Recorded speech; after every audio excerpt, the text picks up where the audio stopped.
اللہ اکبر۔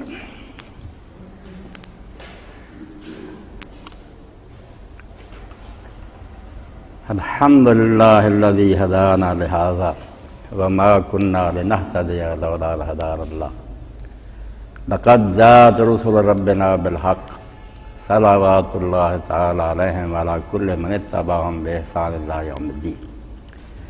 اما بعد فاعوذ باللہ من الشیطان الرجیم بسم اللہ الرحمن الرحیم۔ یا ایہا الناس قد جاءتکم موعظۃ من ربکم وشفاء لما فی الصدور وہدی ورحمۃ للمؤمنین۔ واجب التکریم اساتذہ کرام اور عزیز طلبہ و طالبات، جیسے میرے عزیز فرما رہے تھے کہ اللہ کے رسول کی مدح و ثنا ہم کیا بیان کریں۔ اللہ کے رسول کی مدح و ثنا تو خود اللہ تعالیٰ نے بیان کی ہے۔ اذا اللہ اثنی بالذی هو اہلہ فما مقدار ما یمدح الورا۔ مصر میں ہوئے ہیں عمر بن الفارض رحمۃ اللہ علیہ، ولی ہیں بہت بڑے۔ وہ کہتے ہیں جب اللہ اپنے بندے کی خود تعریف کرے تو مخلوق کی تعریف کی کیا حیثیت رہ جاتی؟ کچھ نہیں۔ ہم ساری عمر بھی لگے رہنا تو اصل میں وہ مرزا غالب والی بات ہی صحیح ہے۔ غالب ثنائے خواجہ بیزداں گزاشتے ہیں، کہاں ذات پاک مرتبہ دان محمد است۔ ہم نے رسول اللہ کی تعریف اللہ پر ہی چھوڑ دی ہے، وہی اپنے نبی کی شان جانتا ہے، جو جانتا وہی بیان کر سکتا۔ ہم تو سمجھ ہی نہیں سکتے کہ اللہ نے اپنے حبیب پاک علیہ السلام کو کتنے بلند مقام عطا فرمایا۔ ہم امتی کیا سمجھیں؟ ایک ایک حدیث پر لوگوں نے کتابیں لکھ دی، ایک ایک روایت آپ کی جو ہے حکمت کے وہ ہزار ہزار مسئلہ علماء نے نکالا، اب بھی موتی ختم نہیں ہوتی۔ اس لیے ایسے نبی امی علیہ السلام کی شان میں بس خاموشی جو ہے نا وہی بہتر ہے۔ اصل بات کی طرف ہمیں آنا چاہیے کہ رسول اللہ صلی اللہ علیہ وسلم آئے کیوں۔ تو اس سلسلہ میں چند لمحوں میں چاہتا ہوں میری بچیاں بھی، آپ طالب علم بھی سارے سنیں۔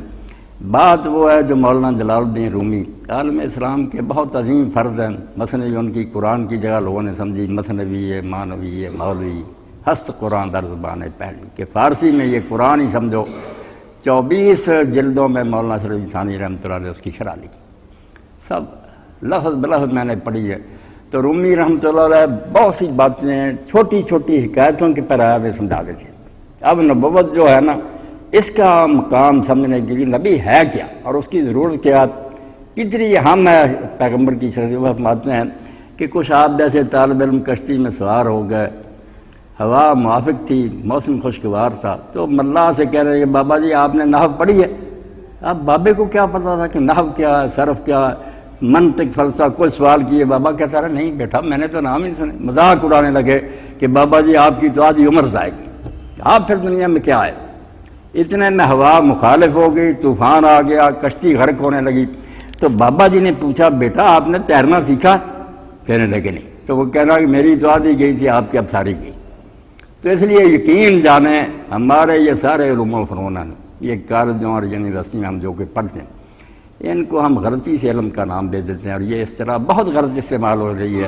لوگ ایکسپلائٹ کر رہے ہیں کہ قرآن و سنت میں جو علم کی فضیلت ہے نا اس کو ان علوم پر منطبق کر دیتے ہیں۔ یہ فنون ہے، بے قدری نہیں ان کی، انسانی زندگی کے لیے بالکل ضروری ہے کہ لوگ یہ چیزیں جو ہے ان کی واقعیت حاصل کریں، مگر یہ وہ علم نہیں جس کا اللہ کہتا ہے کہ تیرے پاس علم آیا۔ وہ علم جو ہے نا جس سے سیکھے بغیر ساری زندگی بیکار ہے، وہ پیغمبر کا علم من بعد ما جاءکم العلم، وہ عام علم نہیں، اے نالج نہیں، دی نالج ہے، وہ خاص علم جو اللہ نے اتارا وہی کرے۔ قرآن صرف اس کو علم کہتا اور اس کی حضور علیہ السلام کے ذریعے تبلیغ ہوئی ہے۔ اس کو بتایا کہ علم آنے کے بعد جو بھٹکیں گے ان کی کوئی نجات نہیں ہوگی، کوئی عذر نہیں سنا جائے۔ تو اس لیے میری بچیاں بچے سب سنیں کہ ہم سارا علم پڑھ لینا، دنیا جہان کی ڈگریاں حاصل ہو جائیں، دانشور بن جائیں، PhD بن جائیں، کیا ہے وہ سادی کہتا ہے علم کرا بحق نہ نماز جہالت است۔ جس علم سے حق کا راستہ نہیں ملا، آدمی اپنی زندگی کا مقصد نہیں سمجھ سکا، یہ نہیں پتا چلا کس نے بھیجا، کیوں بھیجا، بعد میں کیا بنے گا، وہ علم نہیں ہے، جہالت۔ علم اس کا نام ہے جس سے پتا چلا کہ ہمارا آغاز کیا، کس طرح بنے۔ اب یہ جو ہے نا علم والے اسی میں پھنسے ہوئے ہیں کہ جرثومہ بائی چانس پیدا ہو گیا، نمی سے اس سے آگے پھر ارتقاء ہوتا رہا۔ کن بکواس میں پڑے ہوئے، اللہ کو نہیں مانتے جو مبدا ہے، کہاں سے آئے؟ اللہ نے پیدا کی، وہ خالق و مالک۔ کیوں پیدا کیا؟ اس معاش کے لیے کہ یہاں زندگی کیسے گزاریں. وہ مبدا تھا کہ ہمارا آغاز اللہ، کیسے زندگی گزاریں رسول وہ نظام لے کر آتا کہ یہ کرنا یہ نہیں کرنا. معاد کہ جائیں گے کہاں، یہ آخرت، اس کی خبر دیتا. تین ہی علم اصلی، مبدا، معاش اور معاد. اگر یہ نہیں ہم سیکھ سکے تو کچھ نہیں سیکھا. یہ سارا کچھ ذرا سب بیکار ہے. اسی لیے علامہ اقبال رحمۃ اللہ علیہ چیختے رہے کہ یہ جن کو تم علوم کہتے ہو، جن کے در پہ ہو کہ ڈگریاں مل جائیں سارا، یہ کیا ہے؟ وہ علم نہیں زہر ہے حرار کے حق میں، جس علم کا حاصل ہے جہاں میں دو کفے جاؤ. برا نہ منائے، ہم سب لوگ پڑھتے ہیں کہ کچھ نوکری مل جائے، کچھ پیسے ملیں، گزار کر، لیکن کسی نے ٹوکری اٹھا لی، کسی نے کتابیں بیچ لی. علم نہیں آیا کہ ہمیں پیدا کس نے کیا ہے، کیوں کیا ہے، بعد میں ہمارا انجام کیا ہوگا. یہ وہ علم ہے جو پیغمبر دیتا ہے. میں نے جو سورہ یونس کی آیت پڑھی نا، آپ نے سنا اس میں شفاء لما فی الصدور کا ذکر ہے. قرآن پاک میں صرف ایک موقع ہے جہاں اس بیماری کا علاج ہے جس شعبہ سے آپ متعلق ہیں. یہ بھی کوئی بری بات نہیں.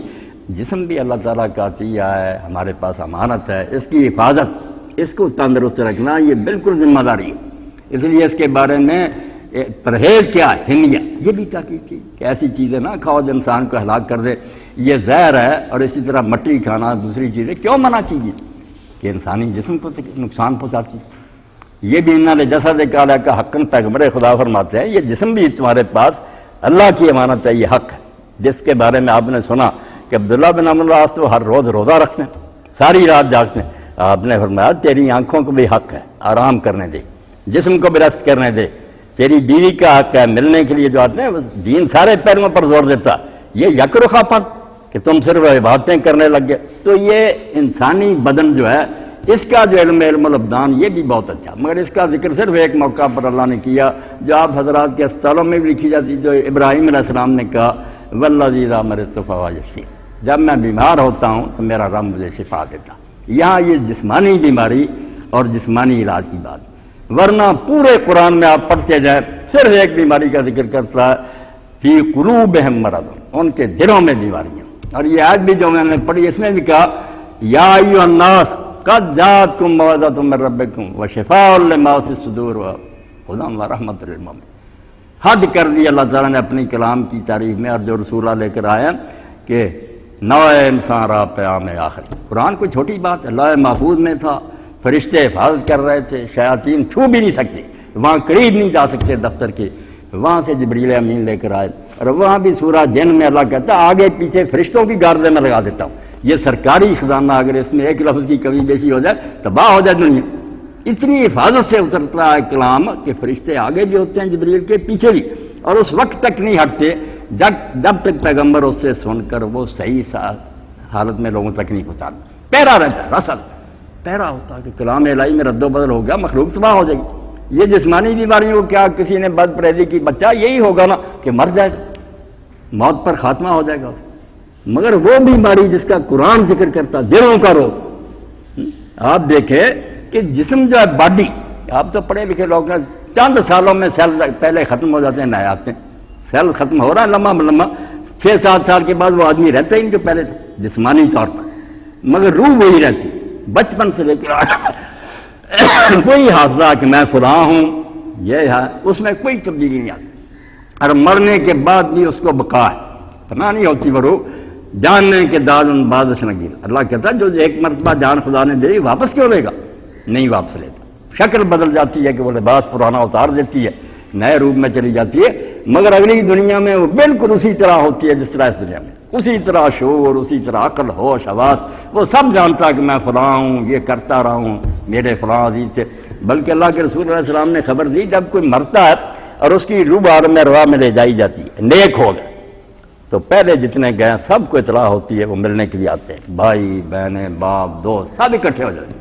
اور جیسے نئے آئے سے باتیں کرتے وہ پوچھتے ہیں پھر کہ فلاں کا کیا حال تھا. فلاں ایک آباد دنیا، صرف ہمارے جغرافیہ میں نہیں، کہاں ہے اللہ نے رکھا ہوا، ہم یہاں رہ رہے ہیں اس دنیا میں رہ رہے ہیں بالکل اسی طرح. تو اللہ کے رسول علیہ السلام فرماتے ہیں جب وہ پوچھتے جاتے ہیں تو کسی ایسے کا ذکر بھی